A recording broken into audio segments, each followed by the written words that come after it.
Hello mga kasari, kamusta kayo dyan? So pag-uusapan natin kung magkano po ba ang bentahan natin sa mga seasoning natin. Stay tuned lang po kayo dyan.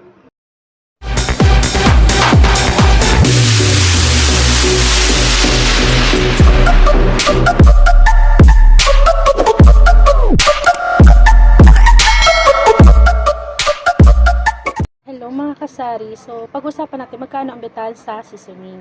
Ang Maggi Sinigang sa Sampalok Mix na 12 grams, so nabili ko siya ng 82.15 per haba, 12 peraso. So ang bentahan ko po sa kanya is 8 pesos. Yung North Ginataang Gulay na 29 grams, nabili ko siya ng 92.15, 6 na peraso siya. So ang bentahan ko dyan sa kanya is 20 pesos. Sa susunod po na vlog ko po ay isa-isahin ko po kung magkano yung mga bentahan ko sa mga seasoning ko. Thank you po and God bless.